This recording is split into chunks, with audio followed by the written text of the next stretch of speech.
Bismillahirrahmanirrahim. Alhamdulillah wassalatu wassalamu ala Rasulillah wa ala alihi wa ashabihi wa man wala amma ba'd. InsyaAllah kita akan mengikuti satu sesi pengkuliahan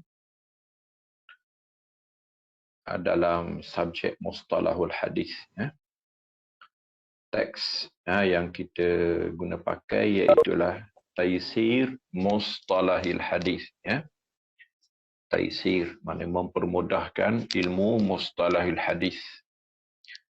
Ditulis oleh seorang profesor dalam ilmu hadis, namanya Ustaz Dr. Mahmud At-Tahan. Ditulis di situ bahawa dia ni profesor hadis di Fakulti Syariah dan Pengajian Islam Universiti Al-Kuwait, Ustazul Hadis di Kulliyati Syariah wa Dirasat Al-Islamiyah di Jamiatul Kuwait. Tapi sebenarnya dalam mukaddimah ni ada kisah lah. Profesor Dr. Mahmud Tahan ini dia cerita bahawa buku ini asalnya dia tulis ketika dia jadi profesor hadis di Universiti Islam Madinah, Al-Jami'atu Al-Islamiyatu bil Madinatil Munawwarah. Kerana dia melihat bahawa teks daripada buku-buku lama tu payah. Antaranya pernah dimukarrarkan di situ ditulis kitab Ulumul Hadis ataupun Muqaddimah fi Ulumul Hadis karangan Ibnu Salah. Jadi buku tu payah dia kata. Walaupun direngkaskan oleh Imam Nawawi dalam kitab di At-Takrib dan disyarahkan pula oleh As-Suyuti dalam kitab Tadribur Rawi bisyarhi Takribin Nawawi. Tapi masih lagi sukar untuk pelajar-pelajar generasi baru ini. Maka dia permudahkan lagi ilmu ini dalam teks yang kita pakai ini, iaitulah Taisir Mustalahil Hadis. Jadi insyaAllah pada pertemuan ini kita melihat dahulu satu tajuk, iaitulah Nubzatun Ta'rikhiyatun an Nash'ati Ilmil Mustalahi wal Atwari allati marra biha. Iaitulah sekilas pandang tentang sejarah kemunculan ilmu mustalah dan peringkat-peringkat yang dilaluinya. Yang kedua, Ashharul Musannafat fi Ilmil Mustalah.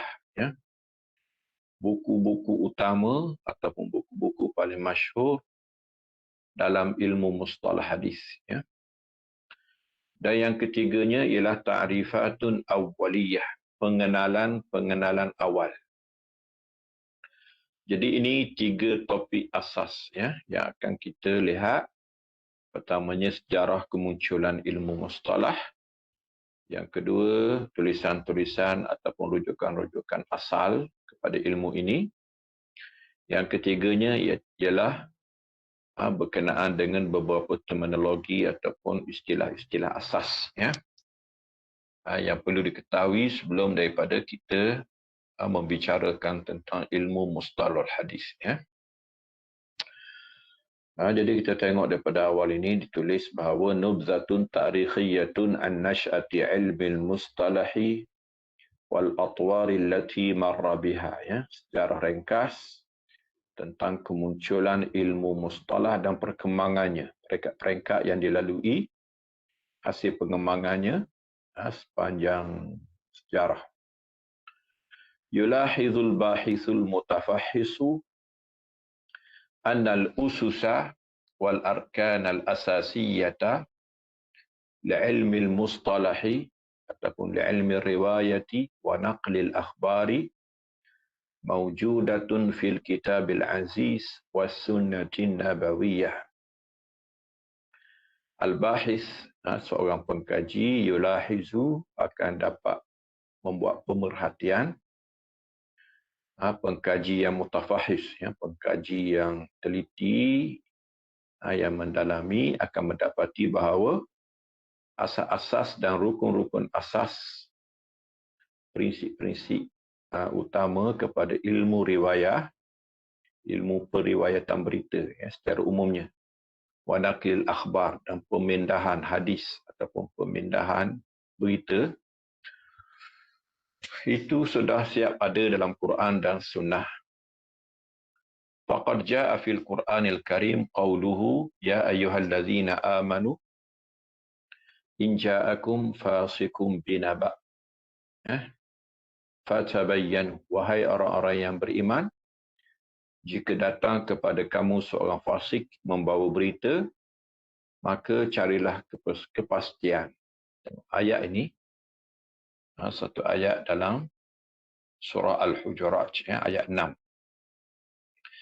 Ayat ini umum, tetapi menjadi dasar yang paling utama kepada kemunculan ilmu hadis, dan ilmu penapisan pemberitaan, secara umumnya. Tuhan kata, wahai orang-orang yang beriman, jika datang kepada kamu seorang fasik. Biasa kita dengar panggilan Tuhan ini untuk iman, untuk syariat, untuk sembahyang, untuk puasa, untuk ibadat. Tapi kali ini panggilan yang sama, wahai orang-orang yang beriman, tetapi tajuknya ialah penapisan berita. Jangan mudah menerima berita. In ja'akum fasiqun, jika datang kepada kamu seorang fasik, jadi menunjukkan bahawa sebelum daripada kita melihat berita, tengok siapakah pemberita, siapakah pembawa berita. Kalau dia fasik, maksudnya pembawa berita ni ada dua. Satunya pembawa berita yang adil, satunya pembawa berita yang fasik. Dan dua-dua tu menentukan sikap kita kepada berita yang dia bawa. Binaba'in, dengan satu berita. Fatabayyanu, maka carilah kesahihannya. Semak dulu, betul ke tak betul berita yang dibawa. Jadi ini orang panggil prinsip asas kepada kemunculan ilmu mustalah hadis secara khusus dan ilmu penapisan berita secara umum. Orang panggil al-bahthu anil rawi qabla al-marwi. Kita akan kaji, kita akan semak siapakah perawi, siapakah pembawa berita. Sama ada dia adil ataupun dia fasik, sama ada dia dhabit ataupun tidak, nanti akan dikupas dalam ilmu mustalah. Maka tolong cari kepastian. Maksudnya kalau dia seorang yang adil, maka terimalah. Kalau dia seorang fasik, tidak diterima. Wa jaa fi sunnati qauluhu ta'ala. Okey, yang keduanya qauluhu sallallahu alaihi wasallam. Yang keduanya hadis, Hadis yang boleh kita jadikan sebagai dasar pada ilmu periwayatan ialah hadis yang menggalakkan umat Islam meriwayatkan hadis. Iaitulah sabda Nabi SAW, Naddarallahu ra'an sami'a minna syai'an faballaghahu kama sami'ahu farubba muballaghin aw amin sami'in. Hadis ni sebenarnya doa. Naddarallahu imra'an dengan makna Allahumma naddir imra'an. Ya Allah, ceriakan wajah seseorang. Siapakah? Sami'a minna syai'an. Seorang yang pernah dengar daripada sesuatu. Faballaghahu, lalu dia menyampaikannya. Kama sami'ahu, sebagaimana yang dia dengar.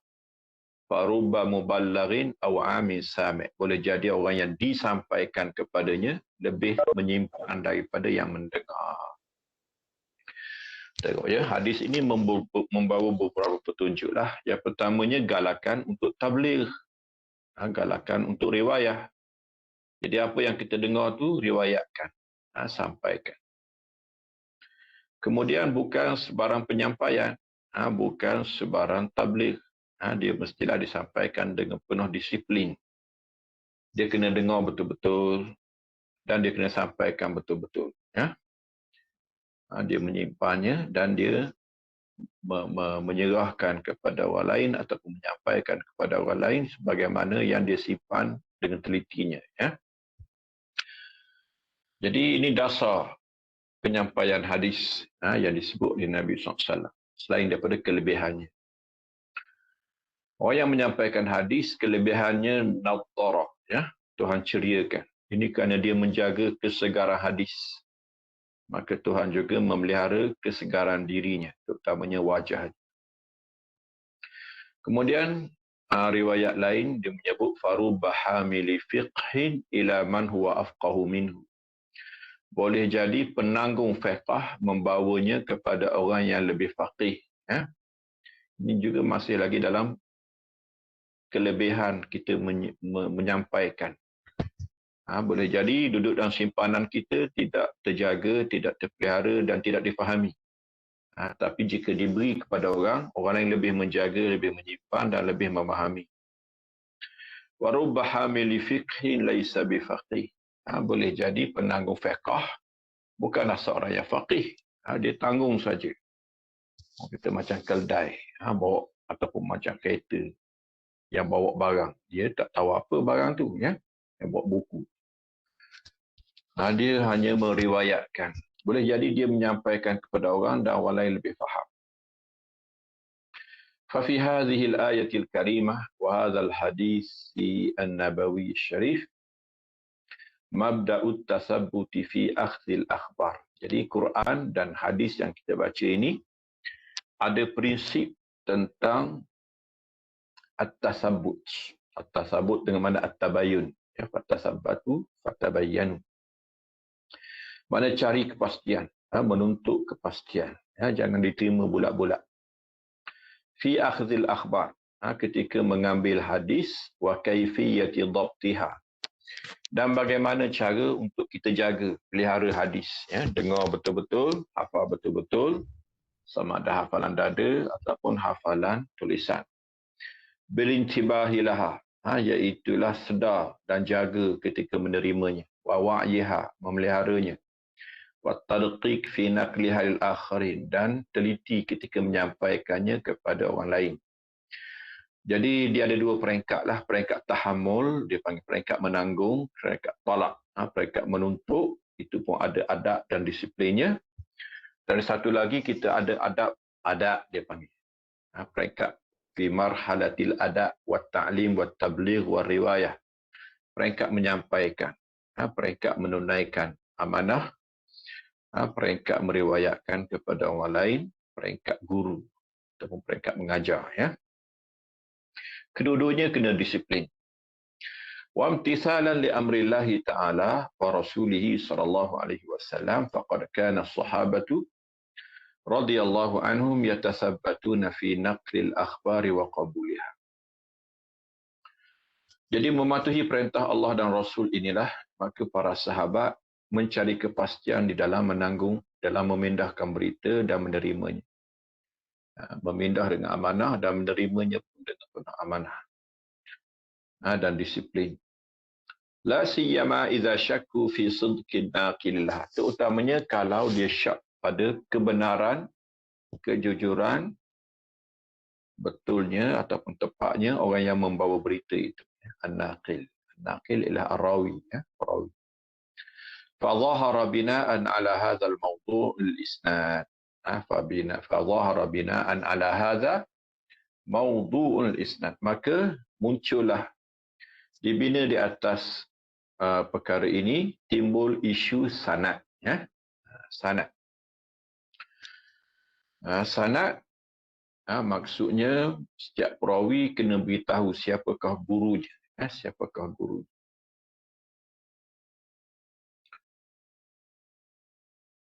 Dan siapakah, sehinggalah menjadi silsilah, ya, jalinan sanad. Ya. Wa qimatuhu fi qabul akhbar aw raddiha. Ya. Nilaian sanad. Akhirnya sanad sangat bernilai. Untuk apa? Qabulil akhbar aw raddil akhbar. Sama ada nak terima berita ataupun nak tolak berita. Ya. Faqad jaa fi muqaddimati sahih Muslim an Ibn Sirin qala lam yakunu yas'aluna 'anil isnad. Ya. Dalam muqaddimah sahih Muslim daripada Ibn Sirin dikatakan mereka orang dahulu tidak bertanya tentang sanad. Falamma waqa'atil fitnah, jadi orang dulu maknanya sahabat, ya. Sahabat mereka walaupun mengambil hadis kadang-kadang sesama mereka, tetapi mereka tidak beritahu pun ketika meriwayatkan, mereka tak beritahu siapa guru dia dari kalangan sahabat. Dia terus kepada Nabi SAW. Kita qala Rasulullah SAW. Dan orang dulu tidak berhajat pada sanad kerana hadis dipercayai dan semua orang boleh dipercayai dan tidak ada isu penipuan dan juga rekaan dan juga pembohongan. Semuanya bertakwa kepada Allah dan siqah dipercayai. Ya. Tetapi apabila berlaku fitnah di sini ialah fitnah rekaan hadis. Dipanggil al-wad'u fil hadis. Mereka hadis Nabi SAW kerana perbalahan-perbalahan yang timbul perbalahan politik di antara Syiah dan Ahli Sunnah, Khawarij dan Ahli Sunnah, muncul pula firaq, mazhab sama ada mazhab akidah ataupun mazhab fiqh. Akhirnya masing-masing nak menang dan kemenangan ialah pada dalil. Maka mereka mengada-ngadakan dalil dengan memalsukan hadis Nabi SAW. Ini dianggap fitnah. Jadi bila munculnya hadis mula direka, qalu sammu lana rijalak. Mereka mula berkata, namakan siapa guru kamu. Jangan terus kepada Nabi SAW. Kamu ambil daripada siapa? Untuk kita menilai kamu dan menilai guru kamu juga. Maksudnya menilai sanad. Fayunzaru ila ahli sunnah. Kalau guru tu ahli sunnah, bukan Syiah, bukan Khawarij, fayukhadhu hadithuhum, maka hadis mereka diambil dulu, mudah-mudah ialah kemudian diperketatkan. Wa yunzar ahli bid'ah fala yukhadhu hadithuhum, dilihat kepada ahli bid'ah dan tidak diambil. Ahli bid'ah di sini ialah firqah ataupun kumpulan-kumpulan baru muncul ni. Syiah, Khawarij, Mu'tazilah, Murji'ah, Qadariyah, macam-macam ya. Batiniyah. Fala yukhadhu hadithu, tidak diambil hadis mereka. Wa bida'an ala anna al-khabara la yuqbalu illa ba'da ma'rifati sanadihi faqad dhahara ilmul jarhi wa ta'dil, ya. Jadi berdasarkan bahawa sesuatu berita tidak akan diterima melainkan selepas diketahui sanadnya, maka muncullah ilmu jarhi wa ta'dil wal kalamu ala ruwah. Okey. Ini ilmu sanad orang panggil, ya. Yang merupakan di antara ilmu paling awal kepada ulumul hadis, ya. Kita ada ilmu rijal, ilmu tentang perawi, biografi perawi, ilmu jarhi wa ta'dil, ilmu tentang nilaian kepada perawi sama ada mahu diterima atau tidak mahu diterima. Wa ma'rifatul muttasil awil munqati', nak tahu mana sanad yang bersambung, mana sanad yang terputus. Wa ma'rifatul ilal, penyakit-penyakit dalaman. Jadi ilmu-ilmu awal yang muncul, yang membentuk ulumul hadis, ya. Ilmu akhirnya ulum, ya.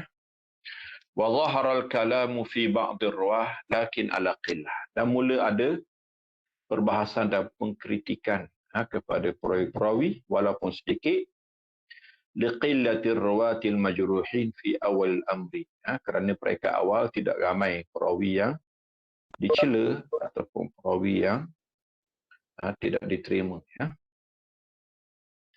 ثم توسع العلماء في ذلك حتى ظهر البحث في علوم كثيرة تتعلق بالحديث من ناحية ضبطه وكيفية تحمله وأدائه. Kemudian ilmu ini makin meluas. Muncul berbagai bentuk keilmuan dan disiplin untuk menjaga min nahiyati dhabtihi, tujuannya ialah untuk menjaga keaslian dan keabsahan hadis, wa kaifiyati tahammulihi, bagaimana cara menanggung, wa adaihi, dan bagaimana cara menyampaikan. Tahammul ialah peringkat murid, adab peringkat guru. Dua-dua tu ada adab. dan dua-dua ada disiplin, ada etika dia. Wa ma'rifati nasikhihi min mansukhi, dan tahu kemudian bila dah diterima hadis kena tahu pula nasikh dan mansukh. Wa gharib. Gharib di sini ialah perkataan-perkataan yang perlu dihuraikan. Illa anna dhalika kana yatanaqalahu ulama syafawiyan. Tapi ilmu ini peringkat awalnya dipindah oleh ulama secara lisan, secara lisan. Kemudian ditulis, kemudian masuk buku. Summa tatawwara al-amru wa sarat hadhihi al-ulumu tuktabu wa tusajjal. Kemudian ilmu ini mula dicatat dan dimasukkan buku. Lakin fi amkinatin mutafarriqatin minal kutub. Tetapi dalam tempat-tempat yang berbeza daripada kita. Jelah dulunya ialah mana-mana ilmu pramatangnya dia masuk dalam ilmu lain. Kemudian barulah berpisah, barulah merdeka, mamzujatan bi ghairiha. Mereka awal dia bercampur dengan ilmu lain. Terutamanya ilmu usul fiqh, ka ilmu usul. Usul ni usul fiqh, wa ilmu fiqh, Jadi ulum hadis ni ada dalam kitab usul fiqh, seperti Ar-Risalah karangan Imam Syafi'i. Ada dalam fiqh, seperti Al-Um karangan Imam Syafi'i. Dan juga ada dalam hadis, ada dalam ilmu hadis, seperti ada dalam Muqaddimah Sahih Muslim contohnya, Ilal Tirmizi, hujung kitab Tirmizi ada nama kitab Ilal, itu ulum hadis, Wa mislu kitab Risalah wa kitabil Wa akhiran lamma nadudatil ulum, apabila ilmu ini telah masak, wastaqara al-istilah, dan istilah telah mengambil tempatnya, telah stabil, telah establish, istaqalla kullu fannin an ghairihi, maka setiap ilmu telah merdeka. Setiap ilmu telah mengambil lapangan masing-masing. Wa dzalika fil qarni ar-rabi' al-hijri. Kemuncaknya kurun keempat. Maksudnya selepas ilmu hadis. Ilmu hadis, terutamanya Sahih Bukhari, Sahih Muslim, itu kurun ketiga. Dia panggil ilmu riwayatil hadis. Adapun kita ni ilmu dirayah, mustalah hadis. Afradal ulama ilmal mustalahi fi kitab mustaqil. Maka muncullah ilmu mustalah dalam kitab tersendiri. Tidak lagi terikat dengan usul fiqh. Ada fiqh. Ataupun ilmu hadis riwayah.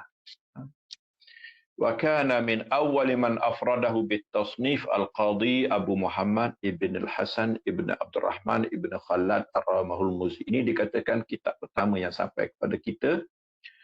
Ilmu mustalah hadis istiqlalan wa infiradan, secara bersendirian. Tahun 360 Hijrah dia meninggal. Dikenali sebagai Ar-Ramahul Muzi. Kitab dia nama Al-Muhaddithul Fasil baina rawi wal wa'i. Wa sa'adhkuru ashhar al-musannafat. Ar-Rawi. Ar-Rawi ialah guru, Al-Wa'i ialah murid, yang menghafal, Okey, sekarang kita tengok buku-buku utama, Ashhar al-musannafat fi ilmu mustalah. Yang pertama Al-Muhaddithul Fasil tadi,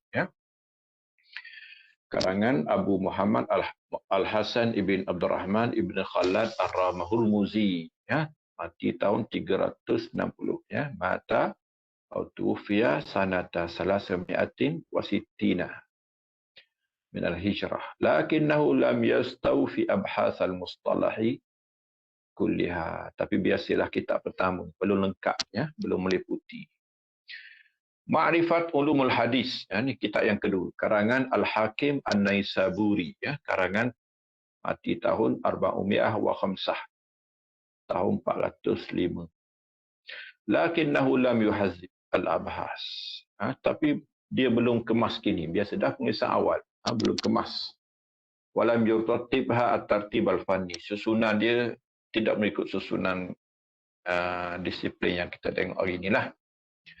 Kemudian kita ada Al-Mustakhraj ala Ma'rifat Ulumul Hadis. Ini karangan Al-Asbahani, Abu Nu'aim. Istadraka fihi alal hakim. Dia tambah kekurangan daripada kitab tadi, Ma'rifat Ulumul Hadis karangan Al-Hakim. Kemudian kemunculan satu nama yang besar dalam ulum hadis, namanya Al-Khatib Al-Baghdadi. Dia ni antara yang paling berjasa pada ulum hadis. Setiap ilmu hadis, ilmu daripada ulum hadis ni, setiap ilmu dia ada kitab. Tapi antara kitab yang paling lengkap dia ialah Al-Kifayah fi ilmi riwayah. Al-Khatib Baghdadi meninggal dunia pada tahun 463 Hijrah. Wahuwa kitabun hafilun. Ini kitab besar. Bitahriri masailil hadzal fan. Dia teliti menulis ilmu ini. Al-Jami' li akhlaqir rawi wa adabis sami'. Ini tentang khusus adab guru, adab murid. Rawi guru, sami' pendengar, murid. Ini juga karangan Khatib Baghdadi. Sebenarnya Khatib Baghdadi banyak buku. Setiap tajuk-tajuk kecil, dulunya kitab tersendiri karangan Al-Khatib Al-Baghdadi. Tengok, jadi sangat banyak menulis. Sehingga untuk orang kata, kullu man ansaf, setiap orang yang berlaku adil, alima akan tahu, annal muhaddisin ba'dal khatib iyalun ala kutub. Semua ahli hadis yang datang selepas Khatib Baghdadi, mengenang jasa ataupun mengambil faedah daripada buku-buku yang ditulis oleh Khatib Baghdadi. Kemudian kita ada Al-Ilma' ila Ma'rifati Usul Riwayati wa Taqyidis Sama' karangan Al-Qadhi Iyad. Kemudian Ma la yasi'ul muhaddisa jahluh karangan Al-Mayan Najih. Kemudian Ulumul Hadis, ini penting. Ulumul Hadis karangan Ibnu Salah, dikenali sebagai Ibnu Salah. Ini guru pada Imam Nawawi. Meninggal dunia tahun 643. Situmi'atin wa salasatin wa arba'in. Kitab dia ni dikenali sebagai Muqaddimah Ibnu Salah. Orang dulu tidak akan menamakan satu kitab sebagai Muqaddimah, melainkan kerana dia terpenting dalam babnya.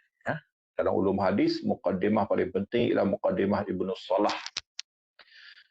Ibnu Salah, dia himpun semua kerja-kerja Khatib Baghdadi.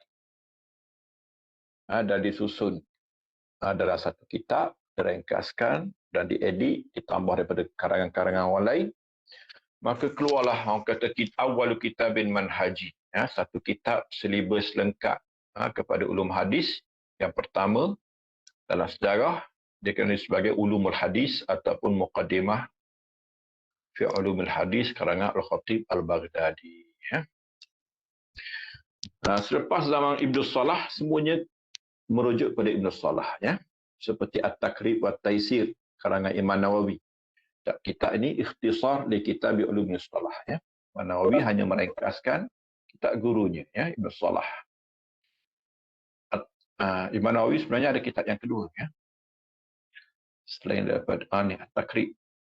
Tadinya ni At-Takrib, ada satu lagi sebenarnya kitab Imam Nawawi ni.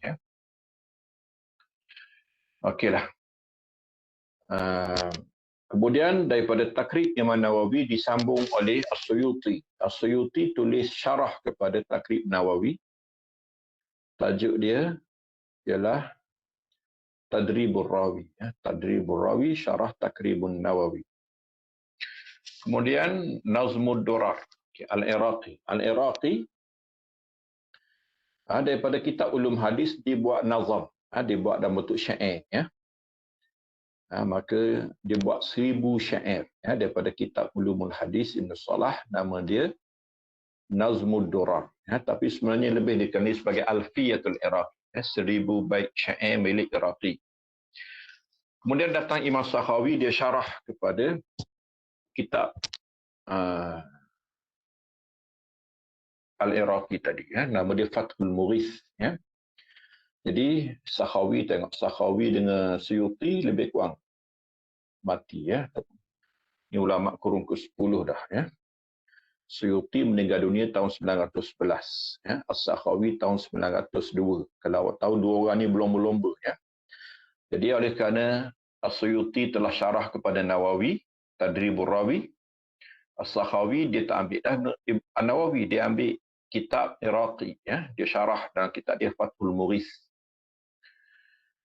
Kemudian, ini kitab yang menutup perbahasan mustalah hadis. Dipanggil. Kitab terakhir yang mana kitab inilah muktamad istilah-istilah ulum hadis hari ini, karangan Ibnu Hajar Al-Asqalani. Meninggal dunia tahun 856 52 ya.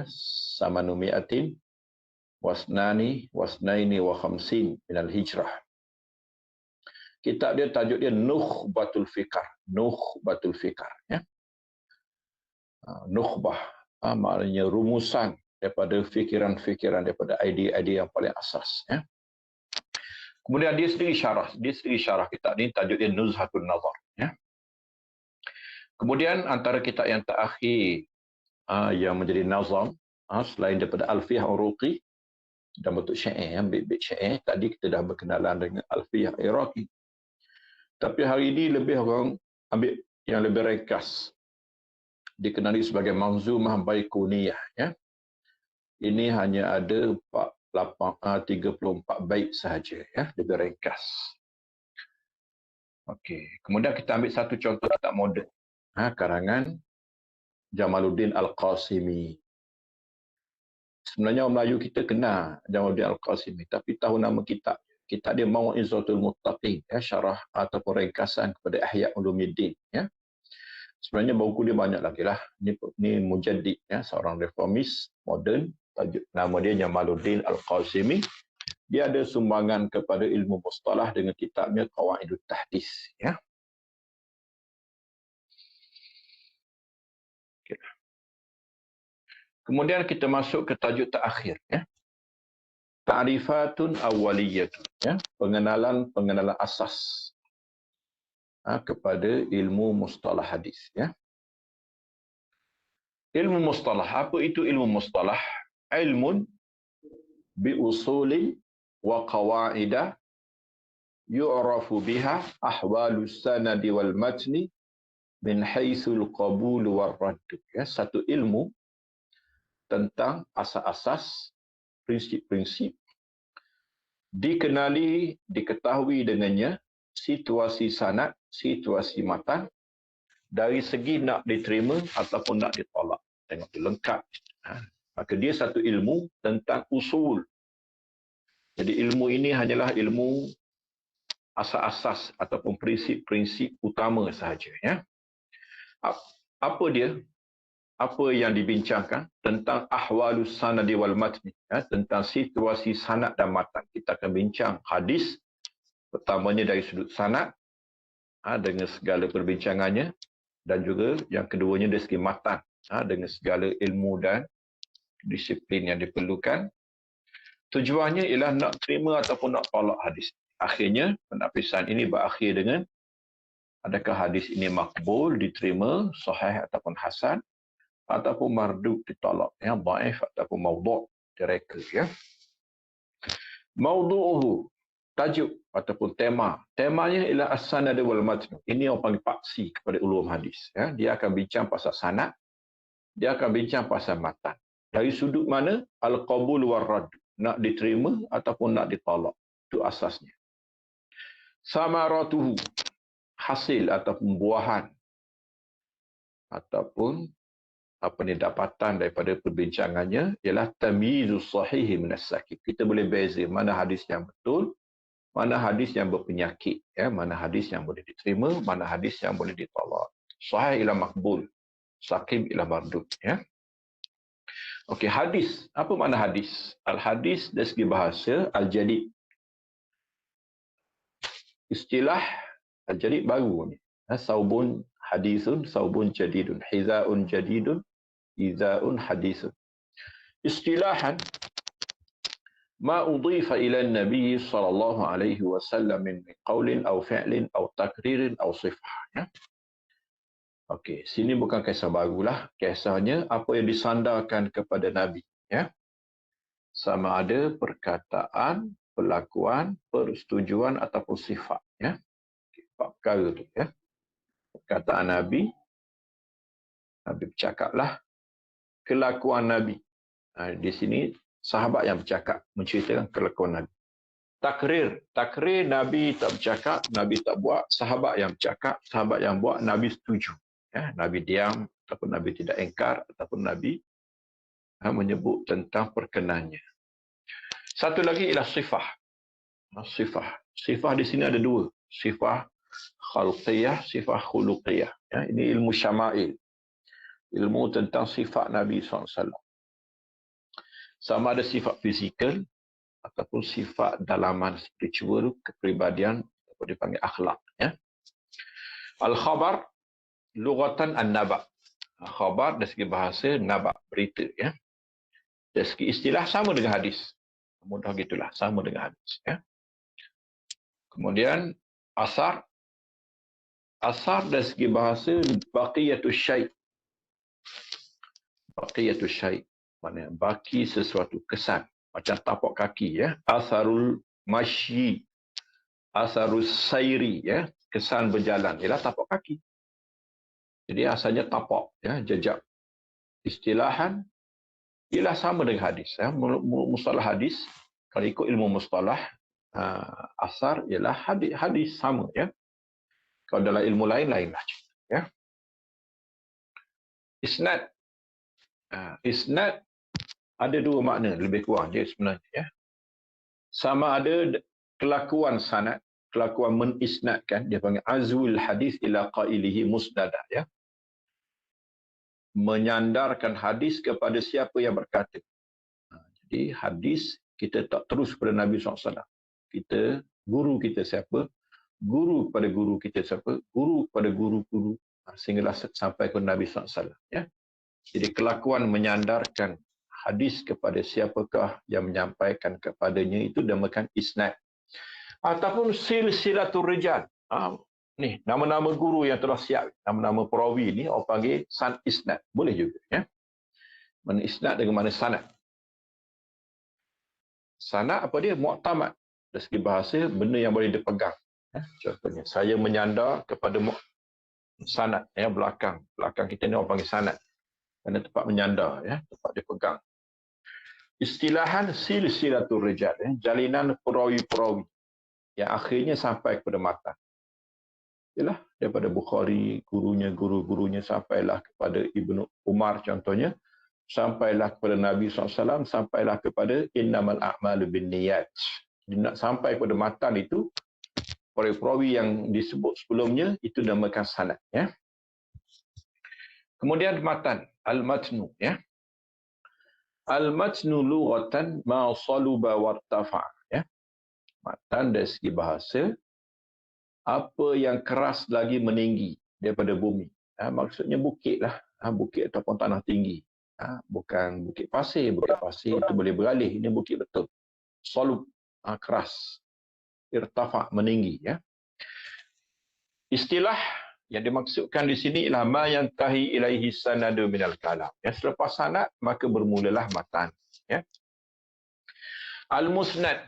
Al-musnad kita ada al-musnad isim maf'ul. Tak apalah yang disanadkan. Ya. Istilah kita ada tiga. Pertamanya kitab. Daripada kitabun musnad. Macam musnad Imam Ahmad. Itu kitab hadis yang disusun menurut nama sahabat. Ya. Tidak seperti Sahih Bukhari, Sahih Muslim yang disusun mengikut tajuk. Ya. Kali ini disusun mengikut nama sahabat. Bermula dengan Musnad Abi Bakrin, Musnad Umar, Musnad Osman, Musnad Ali, itu ada dalam Musnad Imam Ahmad. Ya. Al-hadisul marfu' al-muttasilu sanadan. Hadis yang sampai kepada Nabi. Ya. Panggil hadisul musnad. Mana hadisul marfu' muttasil. Hadis yang sampai kepada Nabi yang bersambung sanadnya. Kemudian al-musnad dengan mana sanad. Ada juga. Sanad ila silsilatul rijal al-musilatu ilal matni. Ya. Jalinan perawi yang sampai kepada matan. Ya. Okay. Kemudian musnid. Apa dia musnid? Musnid ialah ahli hadis yang membawa sanad. Ya. Ini paling rendah. Kata ahli hadis paling rendah ialah musnid. Man yarwil hadis bi sanadihi. Yang ada sanad lalu dia meriwayat. Sama ada banyak, sedikit. Dia memahami, tidak memahami, itu lain cerita. Semata-mata dia mensanadkan hadis, dia panggil musnid. Yang kedua, al-muhaddis. Ya. Al-muhaddis bukan saja meriwayatkan hadis lah, dia faham. Ya. Man yashtaghilu bi ilmu hadis. Ini memang orang yang sepenuh masa dengan ilmu hadis, sama ada riwayah ataupun dirayah. Ya. Riwayah menyampaikan, dirayah penapisan. Al-hafiz. Al-hafiz ada kata sama dengan ahli hadis, muhaddis. Ada kata lebih tinggi. lebih tinggi, yang mana ma ya'rifuhu fi kulli tabaqatin aksar mimma yajul. Dia sangat mengenali perawi-perawi, ramai yang dia tahu daripada tak tahu. Ya. Al-Hakim ni ahata ilman bi jami' al-hadis, ya, yang meliputi segala ilmu hadis. Ya. Sebenarnya ada yang ke-15, ya, ataupun laqab yang paling tersohor, iaitu Amirul Mukminin fil Hadis, yang di-Pertuan Agung ataupun Presiden ilmu hadis, ya, seperti di gelaran Imam Bukhari, gelaran Imam Muslim, gelaran kepada sebelumnya Syu'bah ibn al-Hajjaj, Abdullah ibn Mubarak, Imam Malik sendiri, dia orang panggil Amirul Mukminin fil Hadis. Ya. Jadi sekadar itu apa yang kita bentangkan dalam pertemuan ini untuk rakaman. Wassallallahu ala sayyidina Muhammadin wa ala alihi wa ashabihi wa sallama tasliman wa sallim tasliman katsira. Subhana rabbika rabbil izzati amma yasifun wa salamun alal mursalin walhamdulillahi rabbil alamin. Wassalamualaikum warahmatullahi wabarakatuh.